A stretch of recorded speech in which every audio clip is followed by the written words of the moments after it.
I know that ancestors on both sides fought in World War I and World War II, and we know bits about what happened to some of them, but I'd like to know a little bit more if possible. There's lots of things I'd like to know about my family line, maybe have some confirmation on things that did happen.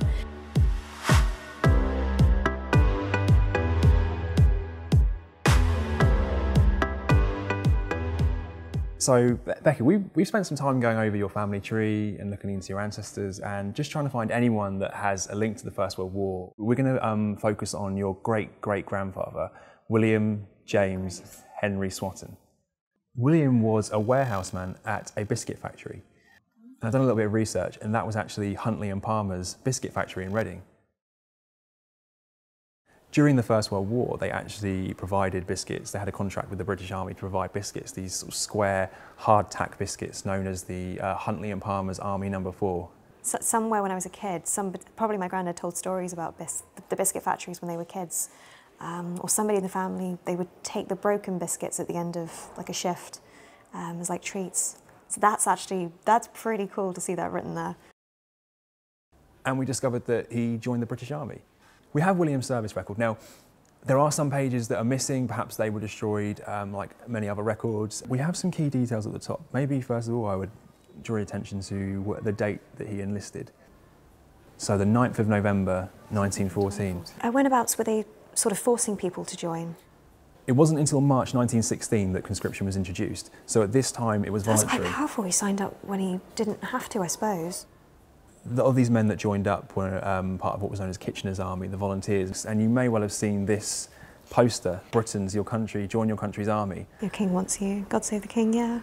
You wonder whether William would have seen this and maybe this was played a part in him joining.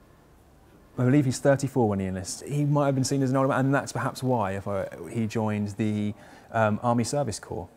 They dealt with logistics, with providing supplies to the army, and for someone who was a warehouseman like William, it was perfect to be working with supplies. The army were tapping into his trade before the war. So he enlists in 1914, in November. A year, I suppose. And 2 years later, he's still serving, but in France by the looks of it, and he's had no misdemeanors, no offences, and so he's given a good conduct badge. Hang on, I'm just looking at the dates. They go all the way to 19. Yeah, that's right. He carries on serving. So for the duration of the war and after. So he gets through the war? He does, yeah. He survives. I have a medal card here for you. You can see that he was entitled to the Victory Medal, the British War Medal, and the 1914-15 Star. We do have something else to point out to you as well. During our research, we showed you that William joined the 21st Divisional Supply Column.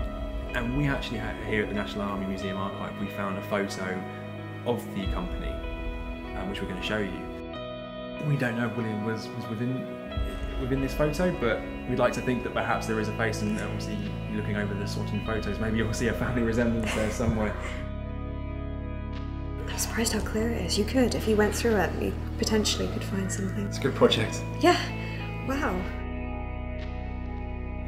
I feel quite overwhelmed by the whole thing. We focused on one particular person, and there was so much that we found. I mean, bearing in mind it's 100 years ago, I wasn't expecting so much.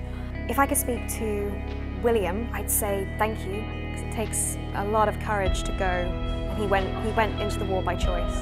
So, yeah, I'm proud.